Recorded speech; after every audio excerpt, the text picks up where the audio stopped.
Hi friends, நம்ம ரொம்பவே ஆரோக்கியமாக நல்லா டேஸ்டியாக நல்லா பஞ்சு போல் இருக்க உடச்சரிசியில் நம்ம நீர் உருண்டை எப்படி செய்கிறதுன்னு தான் பார்க்க போகிறோம். அதுக்கு ஒரு பாத்திரத்தில் ஒரு 4 டேபிள் ஸ்பூன் அளவுக்கு தேங்காய் எண்ணெய் சேர்த்துக்கலாம். தேங்காய் எண்ணெய் சேர்த்து செய்யும்போது ரொம்பவே வாசனையாக இருக்கும். அது கூடவே நம்ம கடுகு சேர்த்துக்கலாம். கடுகு நல்லா பொரிஞ்சதுக்கப்புறம் கொஞ்சம் தாராளமாகவே கடுகு உளுத்தம்பருப்பு சேர்த்துக்கலாம். கடுகு உளுத்தம்பருப்பு நல்லா சவந்ததுக்கப்புறம் ஒரு கையளவுக்கு பொடியாக நறுக்குன சின்ன வெங்காயம், ஒரு 3 பச்சை மிளகாய், அது கூடவே ஒரு 1.25 டேபிள் ஸ்பூன் அளவுக்கு கல்லுப்பு சேர்த்துக்கிறேன். சேர்த்துட்டு இது நல்லா வதக்கிக்கலாம். நல்லா அந்த கண்ணாடி பதத்துக்கு வந்ததுக்கப்புறம் ஒரு 1.5 காப்படி அளவுக்கு உடச்சரிசியை நான் அது கூடவே சேர்த்துக்கிறேன். இது ரவாவை லோ ஃப்ளேமில் வச்சு ஒரு 7-8 நிமிஷம் கூட நல்லா வறுத்துக்கலாம். நல்லா பொரிஞ்சு வந்தால் தான் நல்லா அதாவது நல்லா வறுபட்டு வந்தால் தான் நம்மளுக்கு நறுக்குன்னு இல்லாமல் இருக்கும். அதனால் கொஞ்சம் நல்லா வேக வச்சுக்கலாம், வறுத்துக்கலாம் நம்ம லோ ஃப்ளேமில் வச்சுட்டு. இது மாதிரி இதை எண்ணெயிலே நம்ம நல்லா வறுக்கும்போது இன்னும் நல்லா சாஃப்டாகவும் இருக்கும், நல்லா டேஸ்டியாக வாசனையாகவும் இருக்கும். நம்மளுக்கு நம்ம எண்ணெயில் நம்ம பொரிக்கும் போதே இந்த கருவேப்பிலையை ஃபஸ்ட்டே போட்டு பொரிச்சிடுறதுனாலும் பொரிச்சிடலாம், மறந்துட்டேன் இப்போ தான், அதனால தான் இப்போ சேர்த்துட்டேன். இது கூடவே அந்த கருவேப்பிலையும் சேர்த்துட்டு நல்லா வதக்கிட்டு 7-8 நிமிஷம் வதங்கினதுக்கப்புறம் இதை அப்படியே அமுக்கி வச்சிட்டோம் அப்படின்னா நல்லா அப்படியே அந்த எண்ணெயிலையும் உப்புலையும் ஊறி நல்லா சாஃப்டாக இருக்கும். இப்போது அதே பேனில் அந்த அரிசி எல்லாத்தையும் வேறு ஒரு பிளேட்டுக்கு மாற்றிட்டு 1க்கு 2 தண்ணி, நான் 1.5 காப்படி எடுத்துருக்கிறதுனால 3 டம்ளர் அளவுக்கு தண்ணி சேர்த்துக்கிறேன். சேர்த்துட்டு தண்ணி நல்லா கொதித்து வரட்டும். கொதித்து வந்தோடனே நம்ம வறுத்து வச்சுருக்கிறத அதுக்குள்ளே சேர்க்க வேண்டியதான். இதை நம்ம எப்படி இருந்தாலும் ஸ்டீம் பண்ண போகிறோம். ஸ்டீம் பண்ணுறதுனாலவே நல்லா சாஃப்டாகிடும்.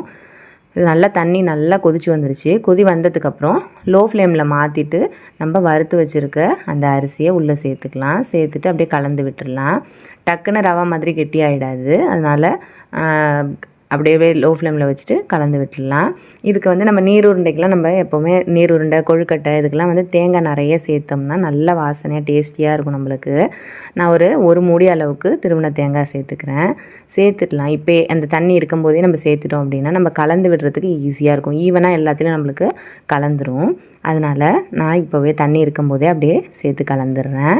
சேர்த்து நல்லா கலந்துட்டு லோ ஃப்ளேம்லேயே இருக்கட்டும், ஏன்னா டக்குன்னு தண்ணி சுண்டிடும்.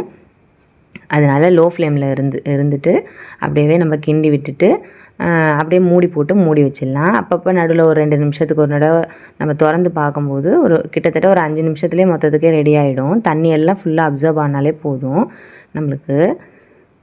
பாருங்கள், தண்ணி எல்லாம் அப்படியே உறிஞ்சி வந்துருச்சு. ரொம்ப குழன்னு இல்லாமல் எல்லா தண்ணியும் நல்லா அப்சர்வ் ஆகிற அளவுக்கு நம்ம வேக வச்சா போதும்.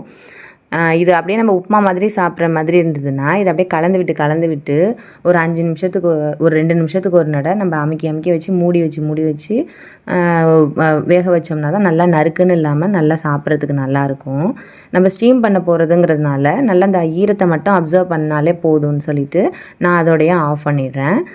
நம்ம உப்புமாவாக இதை அப்படியே சாப்பிடும்போது உள்ள சாஃப்ட்னஸ் எப்போவுமே நம்ம ஸ்டீம் பண்ணதை விட கொஞ்சம் குறைவாக தான் இருக்கும். நம்ம ஸ்டீம் பண்ணும்போது நம்மளுக்கு ஹெல்த்தியாகவும் இருக்கும். இன்னொன்று நல்லா சாஃப்டாக பஞ்சு மாதிரி இருக்கும். இப்போ நான் உருட்டி இருக்கிறது பாருங்கள், எப்படி மொழுன்னு வழவழன்னு இருக்கு இல்லையா. நம்ம அது வெந்ததுக்கப்புறம் பார்த்தீங்க அப்படின்னா அப்படியே பூத்து போய் அழகாக குக்கூன்ஸ்லாம் இருக்கும் இல்லையா, அதேமாதிரி பஞ்சு கூடு மாதிரி இருக்கும் நம்மளுக்கு. அப்படியே சாப்பிட்றதுக்கே அவ்வளோ சாஃப்டாக இருக்கும். ஒரு இட்லி பானையில் அப்படியே நல்லா அடியில் தண்ணி வச்சுட்டு நம்ம அதை பற்ற வச்சுட்டு கூட கொஞ்சம் கொஞ்சமாக உருட்டி வைக்கலாம். இல்லைன்னா எல்லாத்தையும் உருட்டி வச்சுட்டு கூட நம்ம அடுப்பில் பற்ற வச்சுக்கலாம். நல்லா சூடு வந்ததுக்கப்புறம் மூடி போட்டு நம்ம சிம்மில் வச்சு நம்ம ஒரு 20 மினிட்ஸ் வேக வச்சுக்கலாம். நம்ம அளவு பொறுத்து கொஞ்சம் கூடுதலாக இருக்கிறதுனால நான் ஒரு 20 நிமிஷம் வச்சுக்கிறேன். இப்போ பாருங்கள், உங்களுக்கு பார்க்கும்போது தெரியுதா என்னன்னு தெரில. நான் அப்படி ஓப்பன் பண்ணும்போது அப்படியே அழகாக பூத்து அப்படியே முத்தாக இருந்துச்சு. இதில் எந்த அளவுக்கு உங்களுக்கு தெரியுதுன்னு தெரியல. முதல்ல நான் மொழுன்னு இருந்துச்சு நான் உருட்டி வைக்கும்போது. இப்போ நல்லா அப்படியே பஞ்சு போல் அப்படியே பூத்துருக்கு. நம்ம ஸ்டீம் பண்ணோம்னா நம்மளுக்கு ஹெல்த்தியாகவும் இருக்கும். டைஜஷன் ப்ராப்ளம்லாம் எதுவும் இருக்காது, கேஸ் ட்ரபிள்லாம் இருக்காது. நல்லா ஹெல்த்தியாக இருக்கும் நம்மளுக்கு சாப்பிட்றதுக்கு. இன்னும் நல்லா சாஃப்டாகவும் இருக்கும், நல்லா ஃப்ளேவர்ஃபுல்லாக இருக்கும். அந்த எண்ணெய், தேங்காய் அதெல்லாம் ஸ்டீம் ஆகி சாப்பிடும்போது அவ்வளோ சூப்பராக இருக்கும். சைட் டிஷ்ஷே தேவையில்ல, அவ்வளோ சூப்பராக இருக்கும். இருந்தாலும் இந்த மாதிரி தேங்காய் சட்னி, தக்காளி சட்னி, இந்த சட்னி கூட தேங்காய் இல்லாத தேங்காய் சட்னியாக அரைச்சிருக்கேன். அதுவுமே நல்லா டேஸ்டியாக இருக்கும் சாப்பிட்றதுக்கு, தொட்டு சாப்பிட்றதுக்கு. அப்படியே அது உடைக்கும் போது கூட அவ்வளோ சாஃப்டாக உடையும் நம்மளுக்கு எஃபர்ட்லெஸ்ஸாக. நம்ம சாதாரண நீர் உருண்டையை விட இந்த நீர் உருண்டை அவ்வளோ சாஃப்டாக இருக்கும். ஆறுனதுக்கு அப்புறமே அவ்வளோ சூப்பராக இருக்கும் நம்மளுக்கு சாப்பிட்றதுக்கு அழுத்தமே இல்லாமல். இங்கே பாருங்கள் எவ்வளோ எஃபர்ட்லெஸ்ஸாக உடைக்கிறேன் அப்படின்னு சொல்லிட்டு. இது சட்னிலாம் தொட்டு சாப்பிடும்போது அவ்வளோ அட்டகாசமாக இருக்கும். நீங்கள் கண்டிப்பாக வீட்டில் ட்ரை பண்ணி பாருங்கள். எப்படி இருக்குன்னு மறக்காமல் நம்ம கமெண்ட்ஸில் சொல்லுங்கள். நம்ம சேனல் உங்களுக்கு ரொம்ப பிடிச்சிருந்தா நம்ம சேனலை மறக்காமல் சப்ஸ்கிரைப் பண்ணிக்கோங்க.